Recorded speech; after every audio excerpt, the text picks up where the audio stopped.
Thanks for tuning in to another episode of Your Know It All BFF, a place where we ironically don't know it all, and we gather here for moments of introspective growth.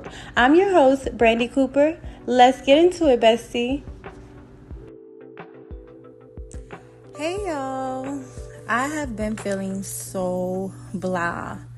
Not even sad or fully stressed, just mentally drained and exhausted. I feel like I want to lay in bed and just sleep for like 2 days straight. I've been craving solitude, wanting to disconnect from people and just sit with myself and do nothing but scroll TikTok. It took damn near everything out of me to even do this episode. On my last episode, I was talking so much positive shit about pushing through, choosing joy, and staying creative. And life really said, okay, bet, let's see if you mean that. And honestly, I think I saw this coming. I felt like I had some kind of premonition or gut feeling about my current feelings and lack of motivation, and I really made the episode as a future message to myself.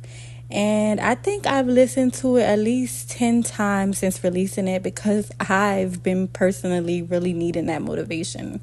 So if any of you out there have been feeling stuck or unmotivated, know that you are definitely not alone. I had to push and drag myself so hard to get this episode out. It's like, how do I inspire others and myself when I feel like I need to take a break from being a human being right now? I sat here like, what do I even talk about? And then I realized the best thing to talk about is exactly what I'm going through at this very moment.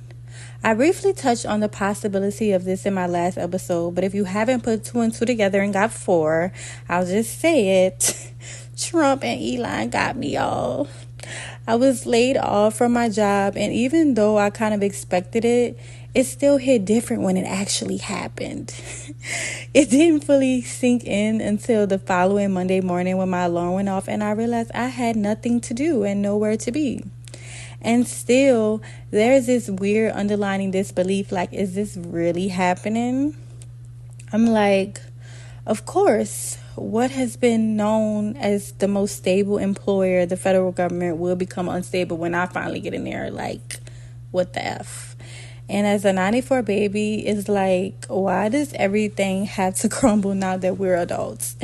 It seems like the pandemic was some kind of shift that shook everything up and the world just hasn't fully been normal since. So yeah, my schedule is completely out of whack, and lately I just want to sleep. I don't feel sad, but I do feel physically and mentally tired. My coffee intake has reached an unhealthy level, and I still feel lazy, unmotivated, and annoyed with myself for even feeling this way. And this is usually the moment where I disappear for 5 months, then pop back in with an update like, hey, you guys, here's what happened. But this time, I'm really pushing through. Though I am not as on time as I would hope, this is still me breaking the pattern of starting and stopping and of letting temporary emotions affect the long-term plans that I have for myself. I mean, I am so moody. Like, moody is an understatement. I really struggle with self-discipline and commitment because I'm constantly giving into how I feel instead of focusing on what I need to do. And I'm not happy with where that's landed me. So it's time to change that course because it's been a reoccurring theme in many ways for the past few years.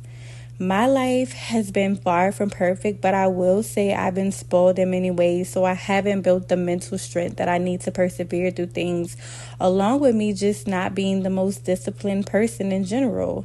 And my attention span is short as hell. Like, I get super obsessed with stuff, then unenthused by things so quickly. And though some of these traits definitely have their pros, the cons are currently eating my ass up, okay? In life, I've spent a lot of time putting the blame on other people, situations, and circumstances for what's happened. But the truth is, the real battle has always been with myself. Yes, I didn't deserve to get laid off. Yes, people have hurt me, betrayed me, and left me hanging. Yes, I've had moments where I got the short end of the stick. But at the end of the day, it's been up to me to hold on to those things. Let it control me, stay stuck, or let it go. And which one y'all think I did the most of? I had to learn that there's no award for feeling sorry for myself, no matter how unfair life has been.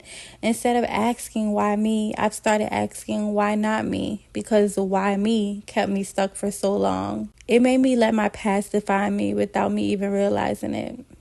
One thing I've learned through this process of mourning my job is the best way to fight feeling stuck or unmotivated is to keep moving, literally. Go for a walk, work from a coffee shop or library, switch up my environment, do anything but give in to doing nothing. And don't get me wrong, I'm all for rest and taking breaks, but I've also realized that if you only move when you feel motivated, you risk staying stuck. Because let's be real, you're not going to feel motivated every day, and things in life won't always go the way you hope they will. So you have to train yourself to not always give in to how you feel. And right now, feeling constantly motivated feels like a luxury for me. So I've been trying manual inspiration. Lately, I've been obsessed with Doechii. Not even her music, but her as a person. I've been watching her old YouTube videos, and something about seeing her journey from beginning has really inspired me. She talks about building her creative career while still dealing with everyday life, from getting fired from Chipotle to writing the song that changed her life. Whoever says that my girl is an industry plant clearly never tapped in, because her journey is so real, raw, and inspiring. And watching her story made me think how many times I've stopped myself just because I didn't feel like doing something. How many times did I let a bad mood, self-doubt, or just being tired keep me from pushing forward? How many times did I say I didn't care about what people thought of me, but deep down I really did? It's corny and cringy, to even think about. But she talks about self-discipline, pushing through creative blocks, and doing the work even when she didn't feel like it. Watching her old videos have been kind of a light in the darkness for me, because she was so hungry and she wanted it bad. And no matter what, that stayed at the forefront of her brain. And I believe it's a big part of the reason why she is where she is today. I don't want to look back and realize that my inconsistency, my doubt, or my fear was the only thing standing between me and the life I wanted. Though her videos haven't completely lit my fire, they definitely made me feel like, Brandy, you really going to play yourself again and fall off once you're getting a good momentum going? And I decided, no, I'm not. I truly believe everything happens for a reason. So I'm like, what is the reason? What is God pushing me towards in this season? Oh, that rhyme. But deep down, I already know. I'm being pushed toward the happiness I've never fully committed to. I've always been afraid to struggle, and I know I can be lazy and again spoiled and only doing things when I feel like it. I hate to struggle in any form, and I want everything the easy way. And though it's possible, that's not always realistic. For a long time, I thought the life I desired would just fall out of the sky, like it would just come together somehow without doing any of the work. And that mindset, that's part of my circumstances. Because here's the thing, anything you run from or push down will show up again in another form. The biggest challenge we'll ever face isn't the situation, it's ourselves and how we respond to it. Every situation we are sent or anything we go through can make it seem so much more complicated and deeper than it is when it's really ourselves that we are battling. The inspiration we don't feel, the pain we can't shake, the self-doubt that tells us we're not enough, overcoming what they did or what they said, letting go of what we didn't do, forgiving ourselves for what we've done, the insecurities, the anxieties, the shoulda, coulda, wouldas that haunt us. These things peek into the corner of our minds. They subconsciously tell us we should stop and give in to any negative emotion that we feel. And if you let it fester too long, it can take control. The battle is not between the person who hurt you, the job that laid you off, the people who doubted you, the relationship that broke your heart. That's just how the battle manifests to test you against yourself. The real battle is really you versus you. I am a firm believer that if you can change your mind, you can change your life. What are some of the unhealthy mental patterns that we've created and made a normality within? When tough times come, also here comes the woe is me effect, ready to keep us stuck. Even when we make it through those tough times, we keep the woe is me in our pocket in case we need to use it to excuse ourselves. We prepare for the bad that we claim we don't want to happen. And then when we are worried about an outcome, why do we get mad or sad as if that negative outcome we aren't seeking has already happened? It's like we pre-suffer for things that haven't even happened yet. And when things do happen, we count all the bad moments that we feel like we didn't deserve, but let the good moments become fleeting memories. Why do we do that? I've had a lot of fucked up shit happen to me, but my life has also been extraordinary, and I've experienced some beautiful things in life that people can only dream of. Things that little me would be in awe about. So why aren't those beautiful moments at the forefront of my mind just as much as all the bad memories and downfalls? Is it a choice, or is it a psychological pattern that I've grown accustomed to?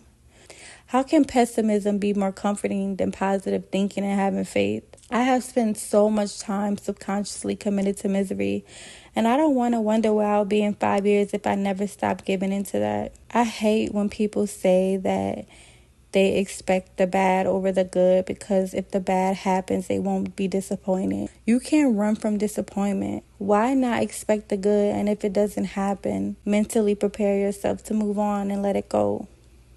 I just feel like it's such a toxic statement. What would our lives look like if we committed to reaching happiness? It doesn't mean that every day will be perfect and there won't be sad moments, but every day that we try brings us closer to not being overtaken by that.